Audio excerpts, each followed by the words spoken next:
Hi, good afternoon. Welcome to the 2020 World Manufacturing Forum North America edition. And with us today, we have as one of our guests, Randy Zadra. I'm hoping that he can pop on. Let's see. Okay, as he's working through his technical issues, I will go ahead and introduce him, and his team will probably load in here quickly as well. Randy Zadra has over 20 years of experience in technology management in industry as well as academia. He's a managing director of Integris software and previously served as director and senior advisor at the National Research Council of Canada, where he led new international applied R&D, co-innovation initiatives. He has worked for over 12 years in senior executive capacities in Montreal, Boston, and Washington, D.C. with BCE, Teleglobe, Orblinks, and DataWind. He also worked at the MIT Media Lab in Boston, serving as project director for the Entrepreneurship and Development Program. He taught several entrepreneurship courses and served as a judge on the MIT Business Plan competition. He is an advisory board member for PEM Motion GmbH and Nebumind. He has studied at the University of Windsor, Carleton University, and the MIT Sloan School of Management. Welcome, Randy. Thank you for being a part of the panel today, and I will turn it over to you and your panel members. Great. Thank you, Teresa. First of all, I just want to make sure you can hear me okay.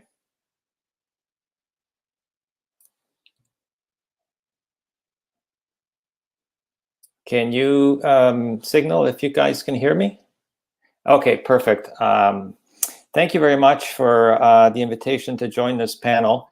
I'm going to take just a few moments to introduce what we've been doing at the World Manufacturing Forum over the summer, and then really get into some really good examples and benefits of Manufacturing 4.0. We're very lucky to have a very nice panel today to discuss that with you. But first off, before I introduce them, let me just tell you a little bit about the work that we have been doing over the summer on specifically on Manufacturing 4.0 and COVID. I'm going to just give you a little bit of a teaser here, and then I'm just going to share my screen here to show you some of the folks that have been involved in this project over the summer. As you can see there, the World Manufacturing Forum put together a very nice set of discussion topics around the area of the post-COVID world, and one of these was the issue of Manufacturing 4.0. So we brought together a very nice group of companies, as you can see on your screen there. We had some large companies, mid-sized companies, some very good universities, as you can see there. And I had the privilege to lead the group into developing a white paper on digital transformation and manufacturing in a post-COVID world. And I would just do a little promo here and say, go to the website of the World Manufacturing Forum. The white papers will be up there shortly. I think you'll find it interesting because the perspectives that were gained in doing this work were, first of all, global in nature, came from many different countries. Secondly, they were both perspectives from large companies and also small and medium-sized companies. And thirdly, we had some great researchers involved in the project, which which made it a piece of work that is, let's say, kind of neutral in nature. And we tried to really lay out the issues as they faced us over the last 6 months. So that's it for my little promo. I'm going to stop sharing, and now I'm going to introduce the panel. But before I do that, let me just say that interest in technology in manufacturing and elsewhere for that matter.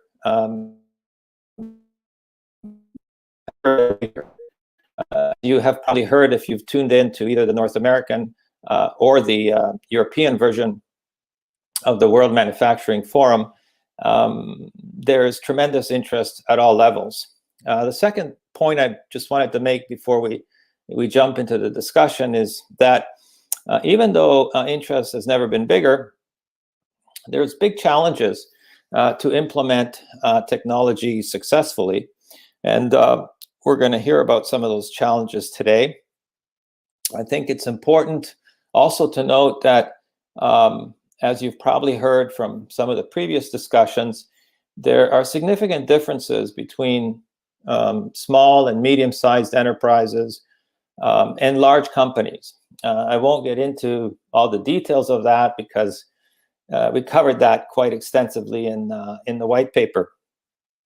And thirdly, I think, when we talk about 4.0, as is typical when there's an entrepreneurial opportunity, many suppliers have jumped into the fray, right?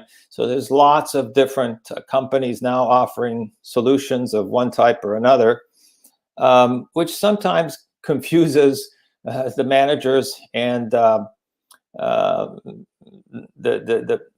leaders of especially small companies who are not used to dealing with technology, perhaps, and it's something new for them. So while there's many suppliers, on the other hand, there's what I would say less adopters. But the ones that have jumped into the fray have done it very successfully. And so with that, we're going to discuss some of these things today. I'd like to introduce in the order of the presenters, and then we can get into some Q&A after the presentations. Our first presenter will be Ermanno Bonifazi, who is CEO of Avantune. And I believe you have all the bios and backgrounds on the website, so I apologize, I'm not going to go through the full bio, but people can read them online. So yeah, over to you now. Thank you, Randy. First of all, thanks to you for having me in this panel. I mean, the topic is very interesting. It's very hot. I think the Industry 4.0, the IoT, all that stuff is really one of the crucial aspects, especially, with the issue that we're facing of the pandemic. I mean, technology is becoming even more relevant because, the ability to leverage technology to reduce the need to be present in a specific plants or, in a location physically, it's clearly one of the crucial aspects that we have seen developing over the last few times. So I have a short presentation, so I will not take too much time trying to share my presentation very shortly. So give me a second. Okay, hopefully it's okay. Can you see the presentation? Yes, we can. Okay, good. So a little introduction about, myself. As you said, the bios is on the website. I'm an expert in manufacturing, and that's why, I established this company many years ago, which is called Avantune, and our focus is really what we call the business industry 4.0, where there is a little bit of difference between the two divisions. Business 4.0 for us is everything that is not manufacturing, while industry 4.0, it's all into manufacturing. Really, our companies focus on AI and IoT. That's the core of what we do, with the vision of make it more simple and more accessible for businesses to approach without giving them too much overhead of the technology. We are a Canadian company headquartered in Toronto, Canada. Also, by the way, we have office in Canada, in US, and in Europe. Around 150 employees. We still consider ourselves a startup. The mentality is really about the innovation. Even if you can see we have few customers, almost more than 600 between North America and Europe, and with some very interesting and recognizable brand.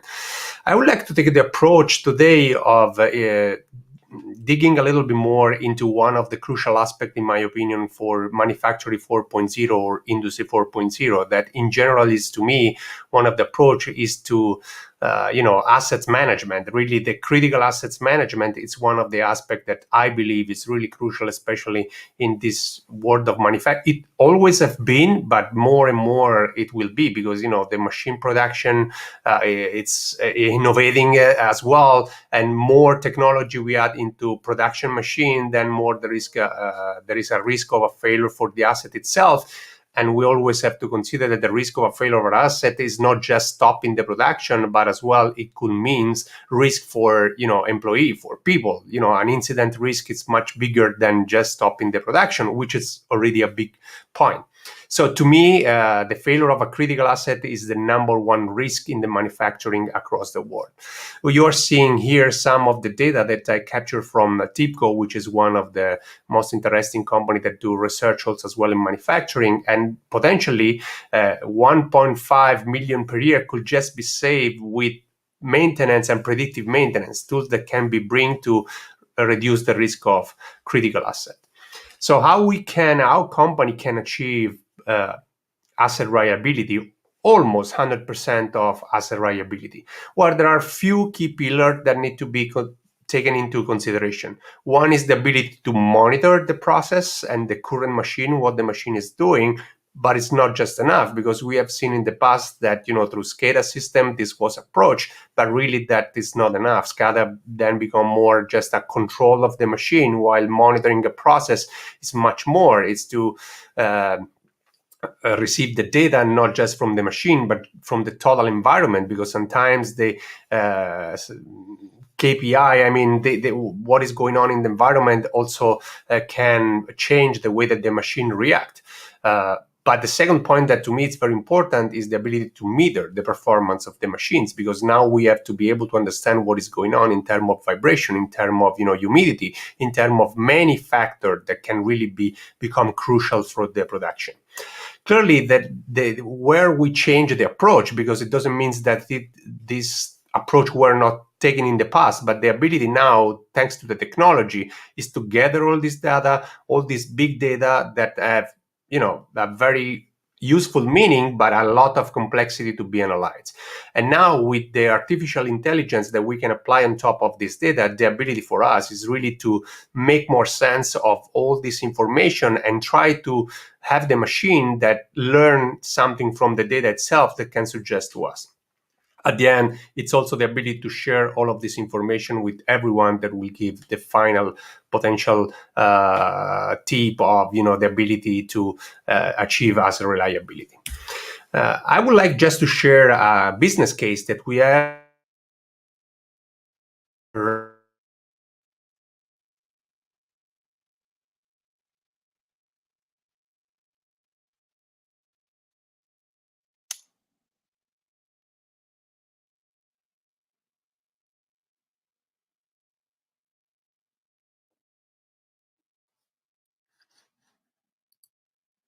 They were trying to completely bet into manufacturing 4.0 and move from a human-based ability to have maintenance of the machine and prevent the failure of the asset to something that was totally automated. So the goal to achieve with remote monitoring that we gave to them through our platform was the ability to have sensor on any machine and device to be able to monitor remotely this machine, so they don't need to be physically in the plant, and the maintenance team don't need more to go around the various plants that they have in the location in Canada, but potentially around the world, for understanding exactly what is going on, reachability and functionality of the machine itself. Clearly, the ability to define threshold of KPI of alarm, it's one of the other crucial part, because you want to know in advance when there is some extra vibration, for example, on a machine. It doesn't mean that you need to have a human that goes around just hearing what the machine is doing. So with this, all these sensor, now the IoT information that can be used in advance for preventing risk. Again, I don't want to dig too much. I'm totally open to take questions at the end. I don't want to take any space from the others. But the next step also showing the results that a customer can have is not just the monitoring, but also and the remote monitoring, which is even more important in the situation where a lot of people have to work remotely. But the other part, it's also the remote real-time, what we call the remote real-time metering. So the ability to capture all this data, not just to give it to the AI engine, but also to transform all this data into operational information. For example, gathering data from the energy consumption, the operating hours, the downtime, the output, so that you can create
Okay, I'm going to jump in here.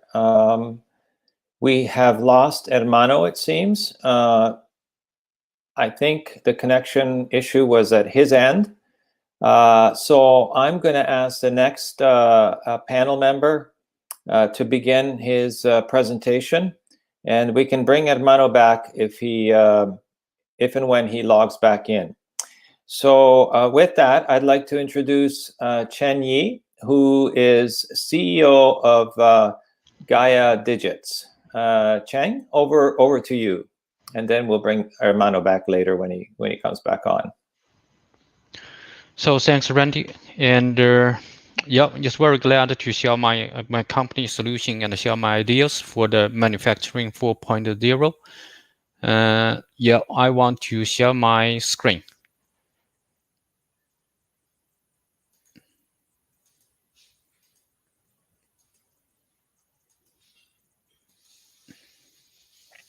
Okay. So can you see my screen?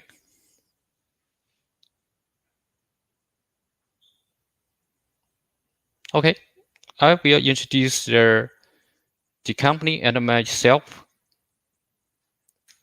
So I'm the founder and the CEO of GaiaDigits. So we focus on workforce solution. Workforce management is an old concept. It lasts for 30 to 40 years. But it's very important in the modern manufacturing because we link the people with the equipments, we link the people with the assembly lines and the production activities. So before we set up the GaiaDigits solution is already commercialized for 11 years in APAC.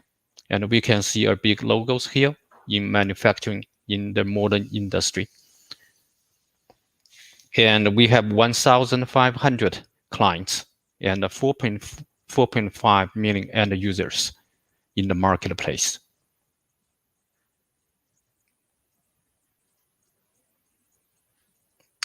And here we acquired a lot of super big brands in the Asia markets, and a lot of from the car companies like the Volkswagen, like the Faurecia, means they are the car components companies. Before we talk about the modern manufacturing or manufacturing 4.0, I want to show why we have this concept. So if we look at the internet evolution, we have experienced the internet from 1.0, 2 to 3. And the internet changed the communications in the world. In the old internet, it's like something like the broadcast, means the communication is almost a single direction from the central parts to the audience. But once we evolved in the 2.0, then the internet is more like the networks. Then we have the, a lot of social media was born in that age. And then we moved to Web 3. And then the changed communication today. Not we just link the information with information, data with data. It also linked the data with devices. It also linked the people with devices. Then we created a new word or new technology, IoT. Mobile communication enhanced these changes. For example, if you look at 5G, the spectrum and can carry more data than before. Then they bring the new technologies into manufacturing, like the AI, neural networks, autonomous driving, smart robots, virtual reality.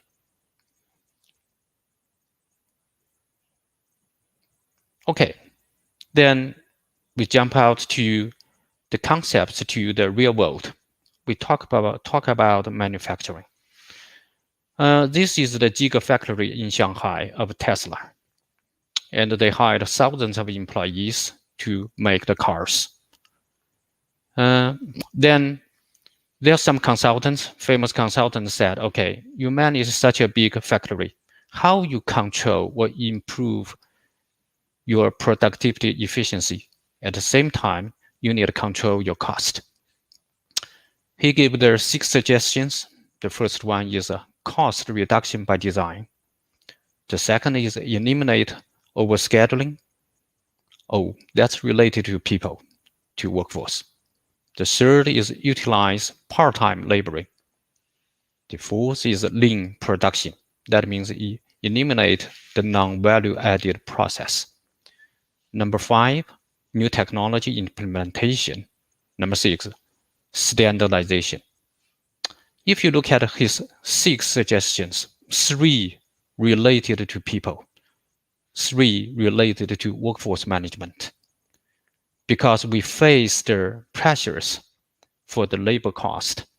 You look at the bar here, because every year the labor cost will surge around 3% to 5%. Today, the hourly rate is over $60 per hour in North America.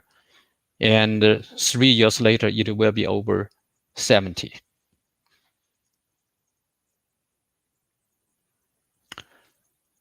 Okay, then here is a sample picture of the plants. For example, if you manage a plant and you have a lot of production lines or assembly lines, there's some questions jump into your mind. How many positions should I have in this area? Do these positions have different skills? Do this position just need a rotation, or we need to schedule them generically? Generic means based on the demand, not just based on the rotation. And worker union is very strong in North America. How about the compliance rules? So the requirement is there, but how to fulfill the requirements is a bit difficult. Then you can map out a picture like this. Okay, I have the employee in the left side, and every employee is multi-skilled, and he has a primary job, he has supporting positions. Looks very simple, right? And if you manage 100 people, it will be a bit complex. If you manage 200 or 500 people, it will be extremely complex. Why? Because every column means the possibility or the schedule choice will be increased exponentially. If you consider 6 columns, that means 100 multiply themselves 6 times. The best choice is from the 1 of 100 multiply 6 times. That's very tough. And if we put another factor into the consideration, it will make the choice more complex. For example, you should consider the people's feeling. You should consider staff preferences, staff availability, and you need to consider the compliance rules, and that make the computing tremendous. However, we offer an AI-enabled solution, can help you to make the best choice and also make the good balance between the person, the job, and their lives. Finally, I need to get back to some numbers. So, workforce management is an old concept. It helps you to manage the modern manufacturing. If you have a very smart workforce management solution, you can save around 10% of managerial working hours. And you can focus more on strategic choice. And it can also save the scheduled working hours with the workers around 4 to 6%. And you can save your labor cost at around 5 to 9%. So it's very helpful to the business. The old concept can help the modern industry. Thank you.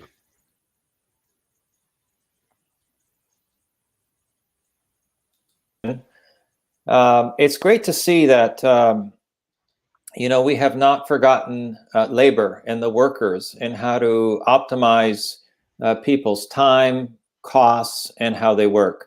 We often talk a lot about technology, and we have over the last couple of days, and sometimes forget that there's humans involved in all of these functions. So we'll come back with some questions at the end of the panel, if that's okay. I was going to propose that we bring Ermanno back on so he can finish his presentation. I think you left off at slide number 5, Ermanno. And Sorry. yeah, it's okay. It can happen anywhere. There's many points of failure, as we say, right, all through this this connectivity. But luckily we have it, so we're able to pull these things off. Yeah. So slide. That one. Yeah, I'm gonna hand it back over to you, and then we'll go into Q&A, and then we'll bring on Lucas, and then go into Q&A at the end that we can all discuss further. Yeah, I'm not going to keep it long, as I was saying, because, I don't want to take time, and I'm sorry for the disconnection. So this is a case that we have Ferrero, Canada. I think I mentioned that the company is well known for their Nutella and as well their Rocher. And, they were looking to transform completely their brand from a human-based maintenance team approach to a more, AI-driven and predictive maintenance approach. So with technology, IoT, and AI, we help them to put in place our platform, Power. Power is an orchestration platform that it's a kind of 2-level platform that can gather data from sensor from any machines. It can support any protocol, so it can be connected to almost any machine or retrofit certain machine, even with sensors, and can, on top of all this data, millions that we receive, for example, per minute at the Ferrero plant, we have our AI on top that can suggest data.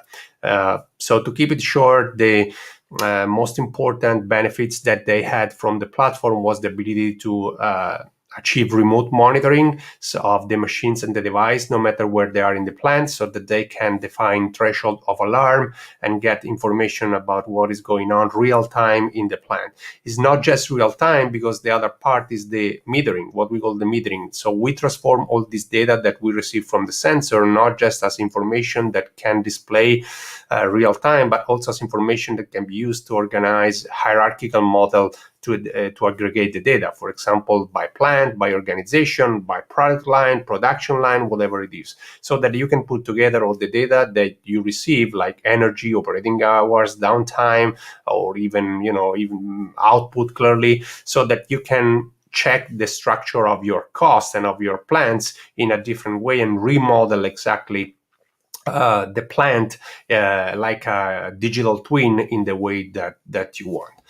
What is really important clearly at this point is the second level, because not just through the IoT and the sensor we receive all this huge amount of data, of big data, but on top we give them the ability to have two levels of interaction with the data. The first one is an analytical level where a person can really work with the data in a totally different way, more graphical, so that they don't have to really to dig into the information, and they can really see on real time or on historical series. For example, this is a real dashboard that they are using. The maintenance director is using right now. That is give them energy usage per machine, the current status of the maintenance, and even is connected with their SAP for receiving the information on the warehouse, current output for machines, and as well output for hours, operating hours, and the amount of piece produced compared to the eventual failure of their asset. But what is really important is at the end, the next step, which is when AI is applied on top, and they can approach what is called now predictive maintenance. So instead of having a team that do scheduled maintenance or reactive maintenance when there is a failure, they now have a system that can, to all this data that receive from the sensor, predict potentially what machines is going to failure or what part of the machine is going to failure. Or, and this also is giving them ability now to classify their own vendors of machines, give them a rating. And for example, they discovered that certain machines are having better performance than another vendor, even if they do exactly the same kind of job. And so they are saving a lot of money in inventory parts, but also what is most important, they almost had none as a risk of failure, no downtime at all now for risk of maintenance in their assets. And again, this is not just for maintenance, but it's also a risk alert. What we gave to them, it's also a dashboard that is a real-time risk alert that give the maintenance team and the production team the exact location of the machine that is having problem or potentially can have problem because, maybe humidity outside and vibration are going on at the same time. So this kind of complex alert is really what make the difference in a manufacturing 4.0, because, at the end, what we want to achieve is the ability, yes, not to just have the data, but to make a meaning of all this data. So again, I don't want to take too much time. I just want to, focus on giving the time to the other people to have their conversation. And then if there are questions or if we want to conversate, we can conversate after. Thank you, Randy. Thank you, Ermanno. You've raised a lot of interesting issues there. We'll come back to them after the last presentation and have a little bit of a discussion. Oh, yes, and also take some questions from the audience. Is Professor Lucas Hoff. He is professor at École Technologie Supérieure, or ETS in Montreal. It's one of the top engineering schools in Canada. So, Lucas, over to you. You're on mute.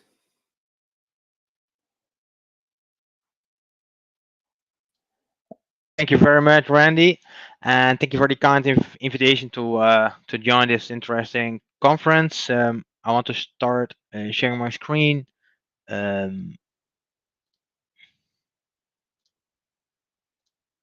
Okay, so do you actually?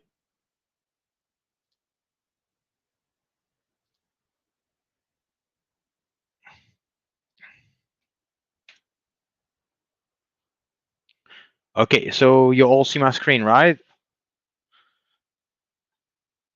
Okay, good. So can you just confirm, Randy, that everything is clear?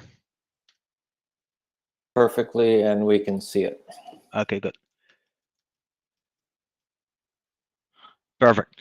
Yeah, so like my point of view, I'm a professor at École Technologie Supérieure and the Prof of Quebec at Canada, and my talk will mainly focus, I will try to keep it very, very short and to the point, is on Industry 4.0 for sure, but as well how Industry 4.0 can leverage a more sustainable manufacturing business models. And research was done in the area by my group and a large aspect by multiple universities at Quebec. And as well, I will present some case studies of some innovative SMEs in Canada, and more specifically in the province of Quebec as well, where we do work with. So first of all, to very briefly introduce, like ETS is one of the flagship engineering schools in Canada. It's the biggest one in Quebec and the second largest one in number of undergrad students in engineering of Canada. And we are well known for our very hands-on and applied training program. So we have very close ties with industry. So there's much interest for ETS researcher and the philosophy at ETS to directly work for industrial applications. So I will first highlight Industry 4.0 from maybe a different angle, more on the manufacturing process itself and what kind of manufacturing processes itself intrinsically do fit well within this Industry 4.0 philosophy. Because that's often a little bit less highlighted part. And as well, there's a whole new research emerging on merging together Industry 4.0, or in fact using Industry 4.0 to leverage circular economy models. So if you focus now on Industry 4.0, and I joined the same philosophy as my former speaker, Industry 4.0 for me will means everything directly related to manufacturing. So to circular manufacturing models, and we can see how we can take advantage of all the data we acquire during manufacturing within an Industry 4.0 approach, how we can leverage circular models. So first of all, very briefly, so I want to talk about Industry 4.0 from manufacturing point of view, and from more specifically from a manufacturing process point of view.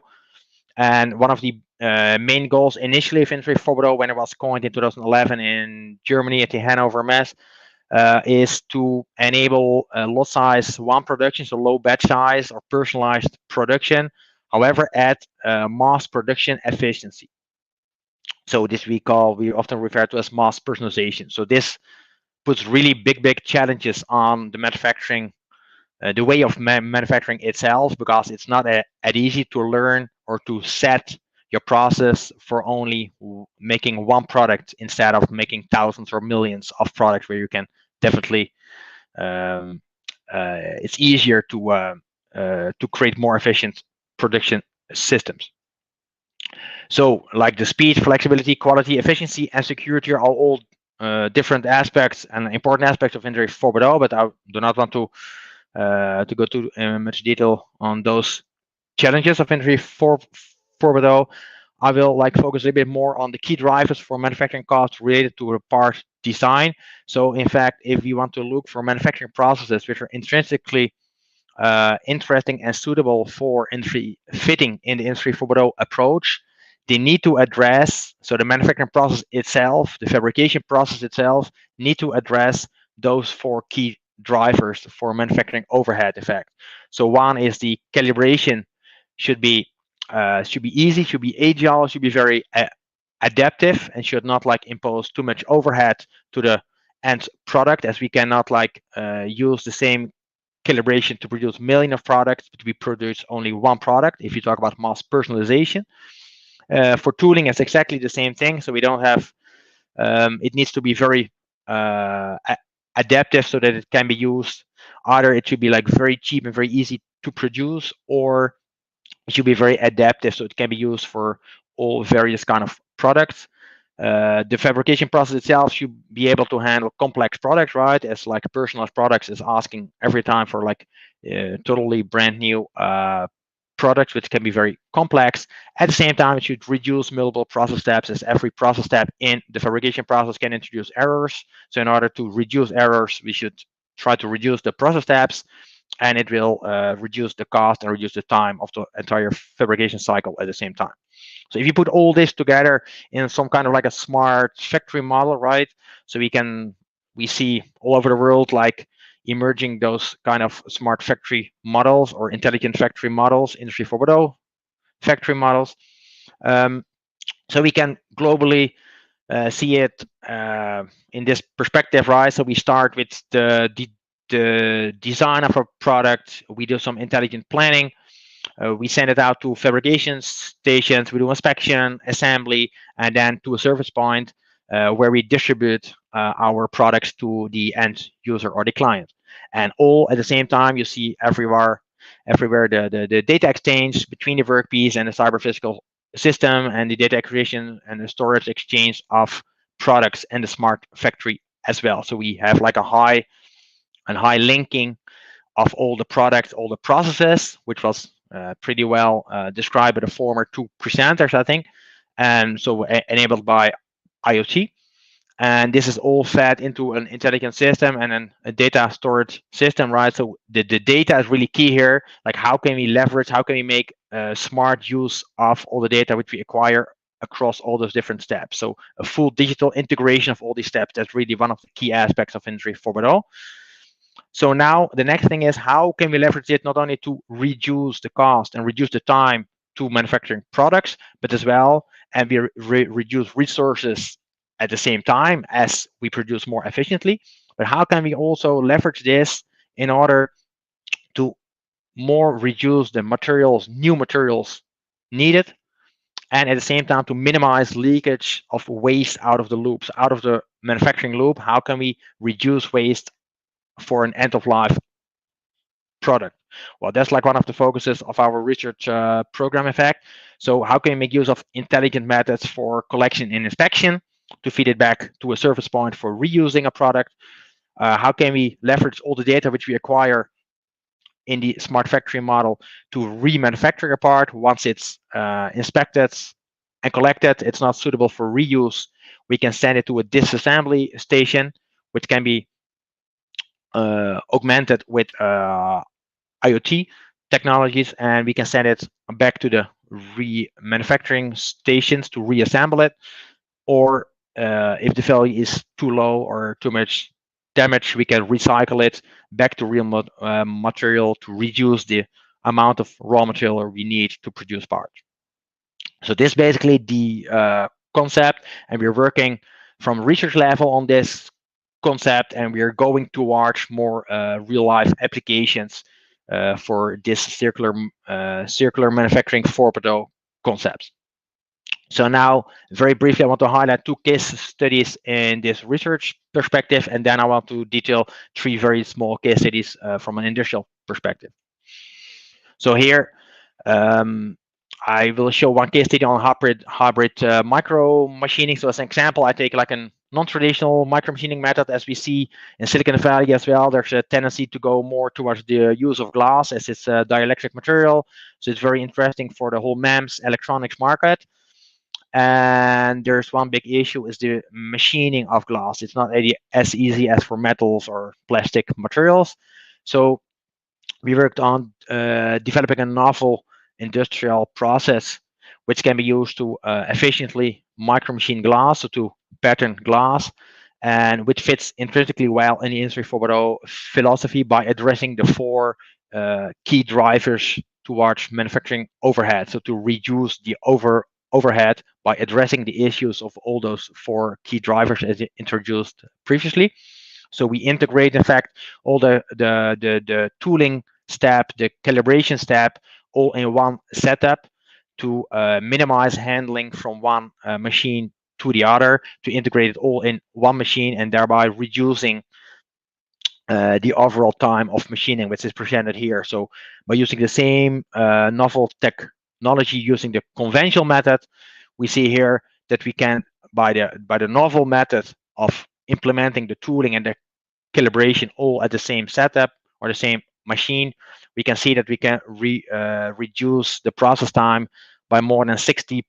So we go from 100% to 40%, and we see that we gain most, for sure, not in the client design to the machine build code, but more in the tooling design, the production, and the calibration step that can be omitted when we have this integrated approach. One of the other case studies is to use Industry 4.0 for circular manufacturing models. So for example, we take as a case study the cover glass of a smartphone. So as we see, like Apple as well, they're like the big industries, they're deploying more and more circular models to recycle old smartphones, which has still many components which are suitable for producing new smartphones.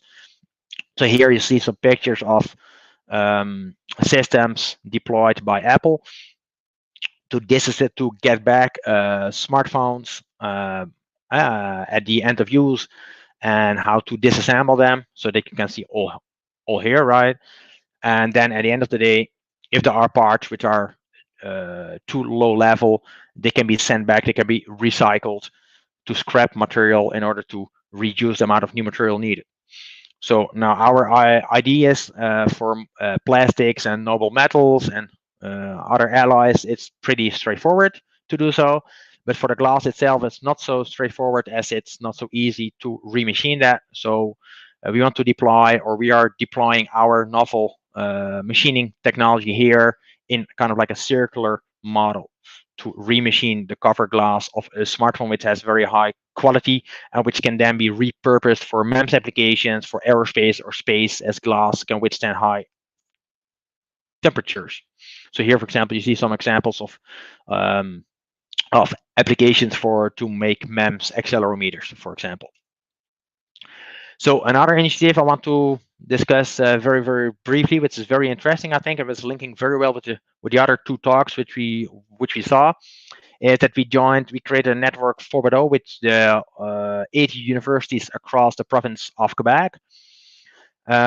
Basically, what we're doing here is not to deploy the smart factory model to one physical factory. However, by using like current technology of 5G, for example, so a very fast, low latency transmission of data, we have some large initiatives, like governmental initiatives on enabling corridors for 5G at the province of Quebec, in fact, and we want to use this to enable a smart factory model and then an geographically distributed manufacturing model. So a geographically distributed smart factory model, in fact. So it will be not housed in one location, but different processes. So, for example, assembly or machining of one material, machining of another material, inspection can all happen at geographically different locations. However, the data, due to the ultra-fast 5G links, will be transmitted very, very fast, which can even lead to real-time manipulation and real-time control of the processes. And this all can be controlled from a smart control room where all information is available and displayed at low latency, so that we can approach like a real-time approach for this distributed network of smart factories. So this is a very novel concept, I think, and this aims to be established to start next year.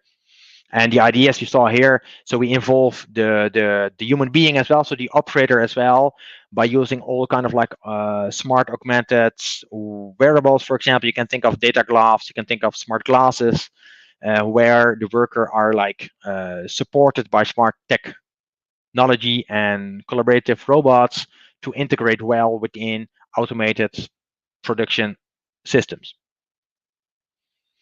So now I will highlight 3 very brief case studies on some Canadian SMEs, and more specifically, they're all around Montreal. So first of it is Confirmate. So what they do, their mission is to save lives, which for sure a good mission, right? So they work on management software for EHS, so for security and safety in manufacturing plants. And basically what they're doing is to leverage also to use Industry 4.0, so make use of wearable technology, IoT, image processing, and sensors to capture data to be more adaptive to design protocols for lockout, tagout, either when accidents are happening or if maintenance is scheduled, or for other reasons why big manufacturing plants have to do a tagout or lockout. And their idea, basically right now, as it is done, even in large industries, is that's kind of like a separate process with its own protocols. They want to integrate such protocols and systems in existing ERP system, so the planning can be done way more efficient, and it can be aligned well with maintenance project, for example. And at the same time, they can learn out of all the data what they get during those protocols and those processes. They can even try to like enhance the productivity of the manufacturing plant. One other is a startup in Montreal, JIT-based. So they work on using data. So their keyword is really data. So they work with data to enhance production. As we see now, imposed by the COVID-19 physical distancing regulations, it's really a big challenge for manufacturing plants to operate right now, right? So basically, what they did, in fact, they built a GPS for the operator, which they call an operator positioning system, an OPS, where in fact they guide basically the operator how to most efficiently. So they process very well the previous talks, I think, where they project the most optimal routes for the operator to handle, to work on different machines at the same time in the most efficient way. And with some real-time case studies with an industry partner, Lisa, they could show that they easily could get like a 25% improvement of uptime, of an efficient use time of their machines. And then the last small case study I want to highlight here, or not the last, there's another one. I'm sorry, I had 4. So this is Festo. So they belong to the big Festo, which Festo Automation, which is a large global organization. So this Festo didactic plant is mainly focusing, is located at Quebec, and they're focusing on developing training systems. So we already briefly highlighted the fact that there's a shortage for suitable skilled labor as well. So they try to address that by developing training systems to create the needed skill set for Industry 4.0. And then another company at Quebec, APN, they work mostly in the aerospace industry to machine high precision parts, and they make also use for of Industry 4.0. Basically, they use a lot of data to automate it, use artificial intelligence models to optimize their manufacturing planning and their production systems. At the same time, they're also deploying collaborative robots and AGVs. For example, that's what you see here. So a robot arm, a collaborative robot arm mounted on an AGV to automate product handling out of CNC machines to CMM inspection machines back and forth, and to add smartness in it as well, so that it can recognize as well which parts are good and not for inspection, which should be sent to which storage system or CMM for inspection.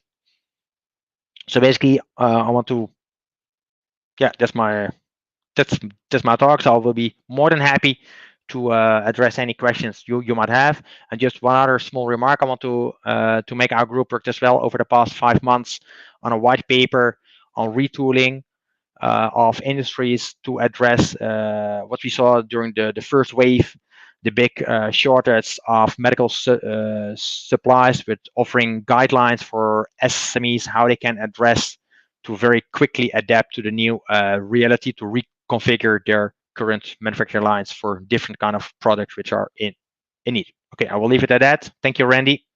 Perfect. Thank you, Lucas. And again, the paper that Lucas just mentioned will also be posted on the World Manufacturing Forum website. So you're able to go there and download it.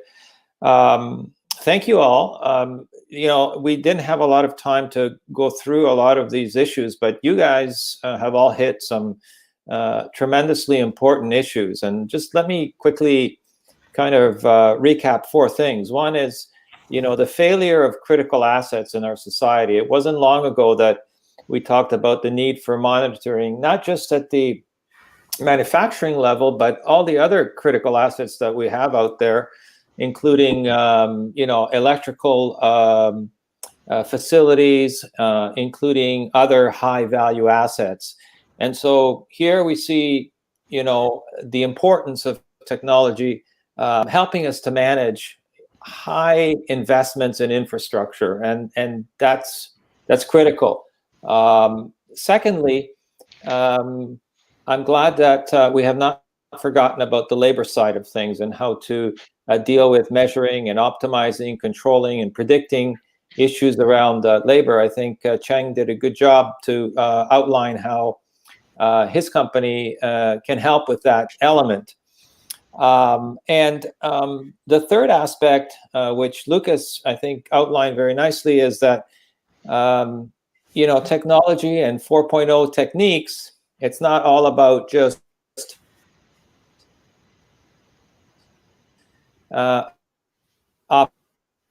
optimize new business models, whether you're using novel techniques to recycle glass or developing new ideas, such as was the case for APN. And by the way, a number of these companies you can read more about because we've included them as case studies in the World Manufacturing Forum white paper, which I mentioned earlier. So you can get more details about how and why they executed on these kinds of things. And as you can see, we try to focus very much, take the theory to the practice.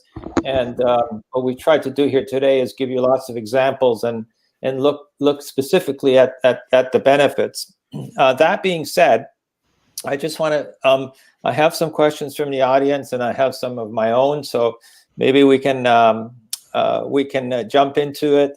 And, the first one I want to ask the panelists is really, anytime companies engage in new technology, there has to be a justification internally, right? There's not infinite amounts of money that companies have, whether they're large or small. And I want to get your take on, how the justification for the return on investment is done with the discussions that you've had with your customers, and what ultimately kind of brings it over the top to persuade a company to really move into some of these new areas. So I don't know, Ermanno or Cheng, can you kind of lead us off with that question? I'll take it first, Cheng, then you. I mean, in my case, the main part of the discussion is how to measure ROI. It's based on, since we focus really on the asset reliability, is what will be the cost of a failure of an asset. And, it's pretty easy to understand that for a large plant, the failure of an asset, minimal case, let's say it will stop the production. So, what is your output? And, then it's possible to calculate very easily the cost of a stop in production. But the second point, to me, at least, is very relevant because you mentioned before the labor cost. But the labor in general, the human labor, to me, it's even more important because, we don't consider sometimes that asset failure. We have an important customer in the oil industry where an accident for them mean not just a stop in the production, but could lead to very serious risk also of a loss of a life. And in this case, how you want to calculate the cost of a life if technology can help you to save life? That's, to me, it's the most important ROI that you can have in your company. Thank you. Cheng, any thoughts about ROI? Yeah, so we think about ROI in two perspectives. The first one is that you can handle it by man, or you must handle it by, by the algorithm or the AI behind it. For example, if we talk about a gigafactory, so we need to think about the components, the customer orders, and then the devices or equipment, as Ermanno just mentioned, the status. Before you schedule the people, you must get this data to be considered. If the plant is very small, you can still handle by man. But if the plant is very huge, the data is just increased exponentially. Normally, you cannot handle it at all, right? For example, if you say I schedule the people for Volkswagen for 5,000 employees in a few, the big plants area, almost impossible just schedule the people by manually.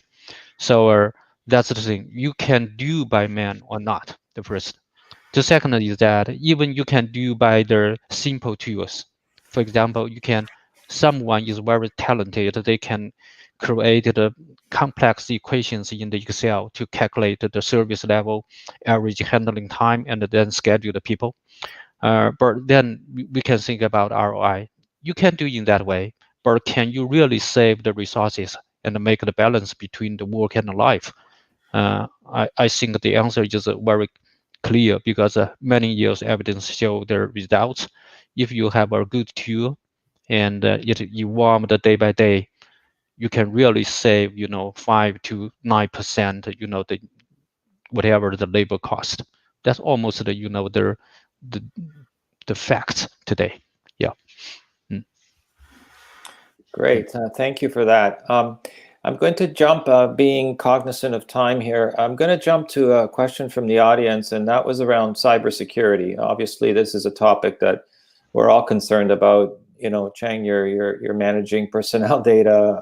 Ermanno, you're managing machine data, which is many times confidential. And I'm going to turn to Lucas, because you touched a little bit on 5G, and maybe that plays into the issues that you may be doing, you may be touching on for cybersecurity through the research and stuff that you're looking at in the manufacturing 4.0 network. But Ermanno and Cheng, chime in. I'm going to ask Lucas to kind of open the how you see and how you deal with cybersecurity issue with respect to all this data flowing around at various potential critical points.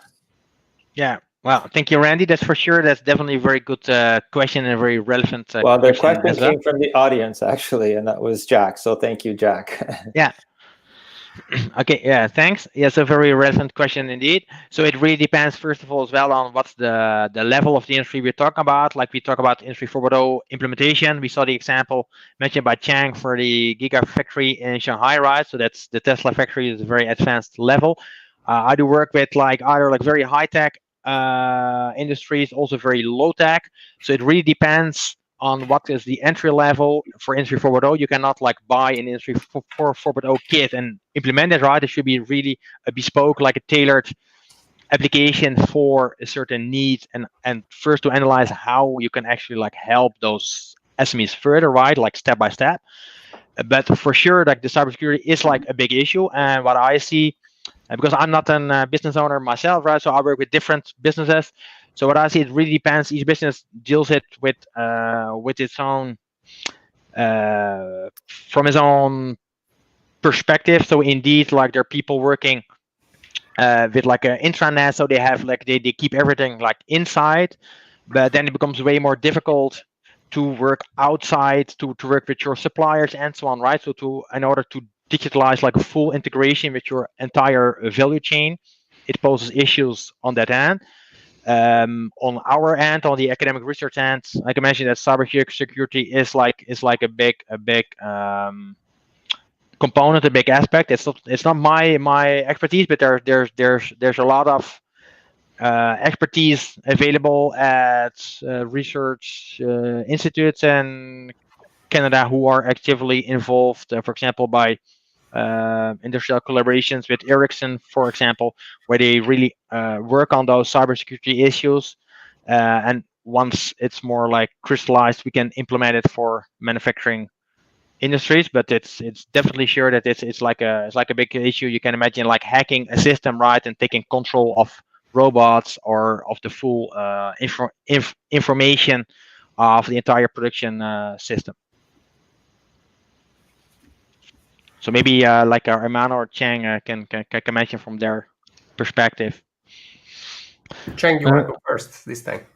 Okay, good. I have a few comments on this topic. So we talk about cybersecurity. I think it is something related to to the mechanism. Cutting out a bit. Yeah. Well, first is a kind of a mechanism how you control the information, right? It's a traditional way you think about it. For example, you manage the data, you control the access rights, and you have the audits for what the data, how to use it. That's one way. Another one is that I talked many years back. I worked with Ericsson and Nokia and Huawei, and I realized that something we need to do differently is that before in the design, in every solution design, we need to think about vulnerability. That means once you design something, you will think about there's a danger behind it, and you need to prevent the danger. You need to spend 5 or 10% of your working hours to design how to avoid vulnerability. For example, if we launch a big application, that's the coding is very long. So we must have very professional guys to scan the program and find the vulnerability areas and then to improve it. Of course, we cannot reach a 100% safe status, but we can always find ways to lower the risks. Yes, that's my reflections. Yeah. Well, I will make it short. I think it's the real investment of the future. Let's be realistic. I mean, no matter what we think about IoT, AI, all those beautiful technology, the reality is that risk is behind the corner. Both me and you, Randy, are part of the APMA, the Canadian Part Manufacturing Association. There is a board where we belong, it's IoT, but there is another board that just take care of cybersecurity. I can just try to imagine, the project that is going on about autonomous driving vehicle, where there are, product like ours or any other products that will be on board, that this will open potential risk. I think that's one of the most important investment that everyone have to do, clearly starting from, us as a developer, but also customers and anyone need to put this as a priority in what they are doing. I was really impressed, for example, at Ferrero and another customer, that they have their own cybersecurity team, and before bringing us in, they have a long list of check marks of questions that you have to review with your software. So I think that that's something that we have to live with. I mean, cybersecurity, it's really one of the crucial aspects to still keep on mind, in my opinion. I will just maybe add on that blockchain technology is also one of the aspects where researchers are looking into, and that's Canada. There are many institutes who have entire research chairs with a lot of professor groups just focusing only on cyber security. In fact, and blockchain technology is among those who have a potential to be deployed in industry 4.0 context as well. Yeah. Totally. Randy? It seems Randy is a little bit... Yeah, lost the connection. Yeah. But we can see the third question. I think we can go through the third question. Yeah. Yeah, it's how to use cobots and robots, right? Yeah. Fit in terms of job reduction. Yes, maybe first you can talk from a more industrial perspective, and I throw on some research. Personally, I don't feel optimistic on this question. I mean, it always bring the unbalance in the world, and it definitely will be reduce their job opportunities, especially the high pay job opportunities. That means if you look at the curve, that means very little people will make more money, and most people, if they are in the service industry, the average pay will be very bad. Personally, I think this problem cannot be solved by technology. It only can be solved by the social rules. For example, we can distribute the social assets once we get the tax. Otherwise, it will go worse and worse, like the Google, like the Facebook. There, the average pay is much higher than much higher than the small software companies like ours, right?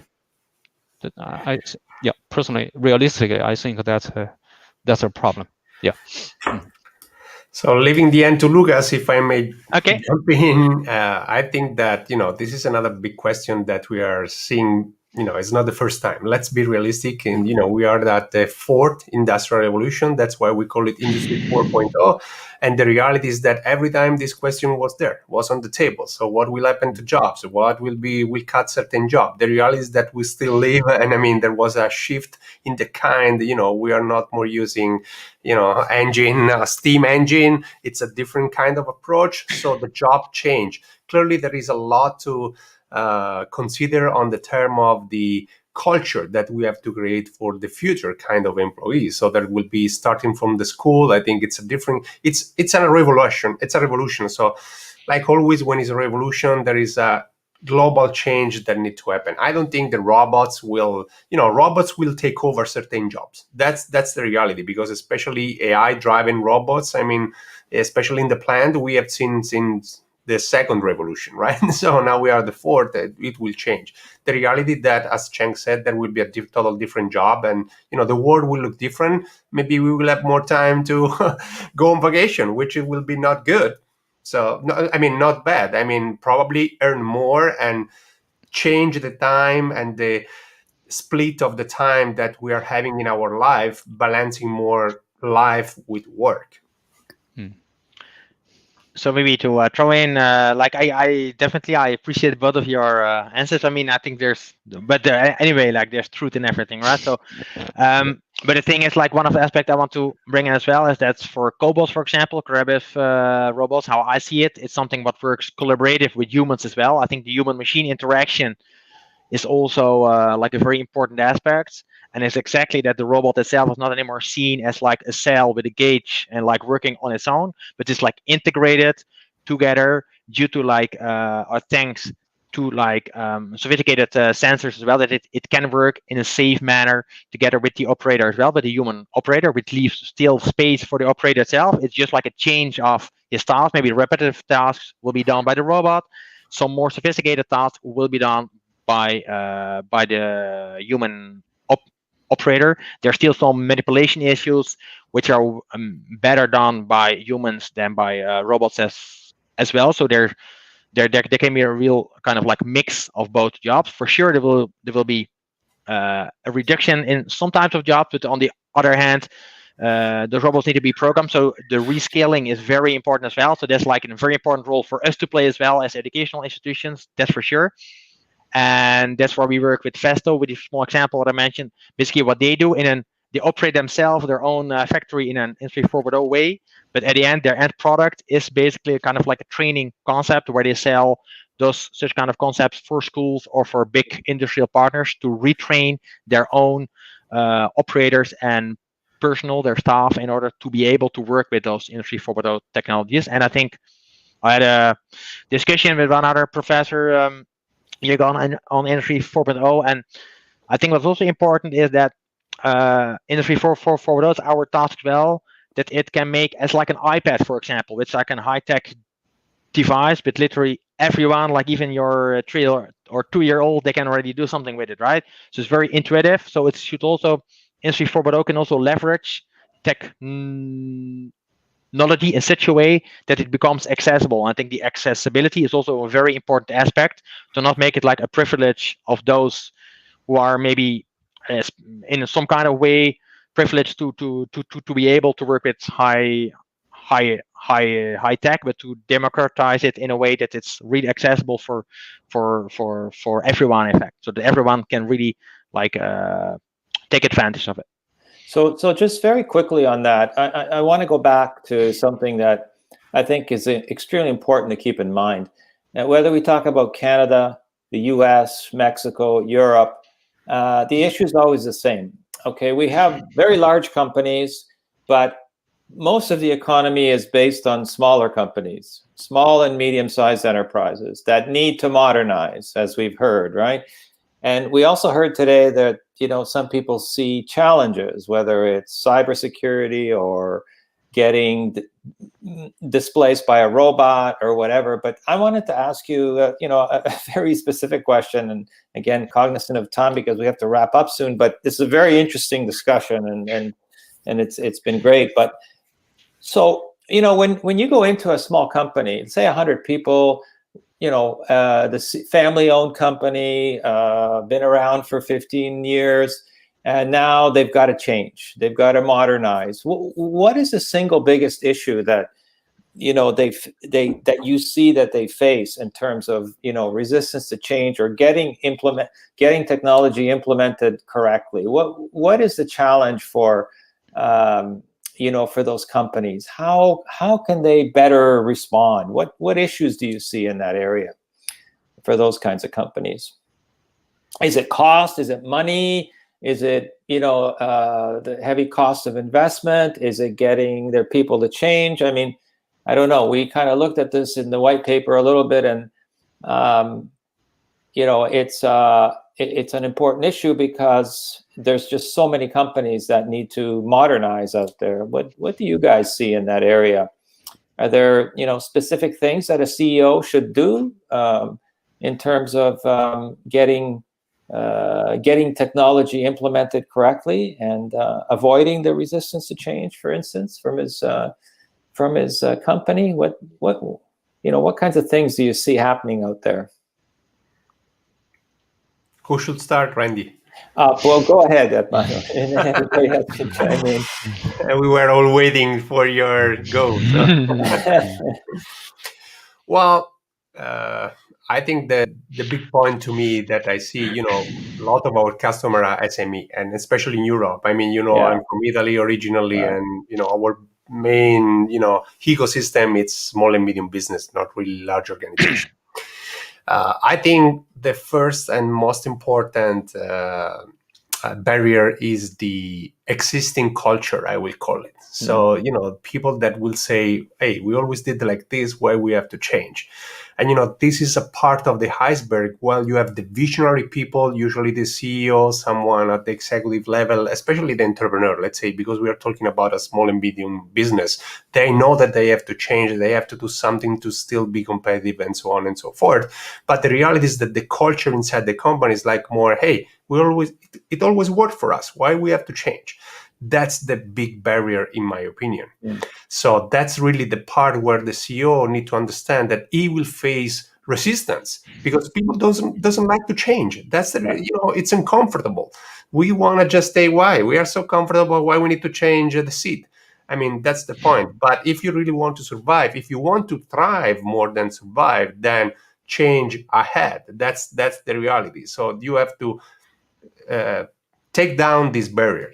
And last but not least, in my opinion, I want to say something not polite in a certain sense. I think IT resistance, it's a big part to embracing new technology. It's my personal vision, but I think that a lot of IT people, it's stuck with what they know, which is a big part where they're not really helping business manager, CEO, COO, production manager to understand that they need to serve with technology a business problem. It's not the opposite. So one of the suggestions I give to SMEs sometimes is, you know, with the advent of the cloud, even solution like ours, they don't need technology. They don't need to invest on an infrastructure. They don't need to invest in new knowledge. They just need to focus on their business. Stop spending resources in something that is not your business. Just use the tools that you need to run your business, which is a different approach in my opinion. Clearly, it's another barrier. So those are two big barriers that I see, especially at SME. Great. Yeah. Cheng and then Lucas very quickly because we need to wrap up. Okay, I would like to share my ideas on this topic because I sold workforce solutions to hundreds of organizations in the past 10 years. I see the resistance power in the organization. Sometimes the CEO or top leader has the vision, but he needs to think about the resistance from the organization because if you have a new tool, it will change the working style and the data flow in the organization. And some people feel unsafe on this one. Just show you examples. Sometimes for example, I get a big ERP data for the labor metrics. I schedule the people, and then I change the work management style. Some people manage the payroll will say, okay, Jesus, that's almost to change the timesheet just run automatically to my payroll system. Then his job will be changed, right, significantly. And these things happen again and again, So once we look at the big changes and the benefits, we talk about ROI, we must think about how to improve the organization management, where we need to involve a small concept of change management. That's my reflections. Thank you, Cheng. Lucas, Yeah, for you to wrap up. I will try to keep it very, very short. Well, I definitely do agree with the before mentioned points. I think one of the first point mentioned by Ermanno, like the resistance of a culture, like the way how we're doing things, how it could be done, the collaboration, so really the interdisciplinarity. I think Industry 4.0 is all about data and integration, so talking to each other and the systems talking to each other, right? So I think that these are really two important barriers, and as well that also from I say a top-down approach, that sometimes it's also there's so much information available. There are so many different systems available that sometimes, like for an SME specifically, they don't know. They want to invest, they want to do something, but they don't know where to start. So it's like for them kind of a journey. They don't see like the difference between the head and the tail. So where does it end? Where does it start? Like how to start a journey. We also have some examples of Montreal-based industries or significantly larger who invest like millions of dollars, and then after years thought, well, that's maybe not the best way. So you should also have like a clear ID. So like the word lean was mentioned before, right? I mean, first of all, you should have like some proper understanding how you can like efficiently run your business, and then you can think next step. So I think the order of doing things is also very, very important. Great. So with that, we're a little bit over. It's time to wrap up. I want to thank you all, Ermanno, Cheng, Lucas. I think we had a great discussion today. I hope the audience feels the same way. Thank you to Jack and Teresa for inviting us to do this panel. I think the results will be available on the IMSI website, as well as the presentations. So thanks again to everyone. Terrific discussion. Thank you, Randy. Thank you so much. Okay. Thank you, Bye-bye. Thank you. Bye-bye.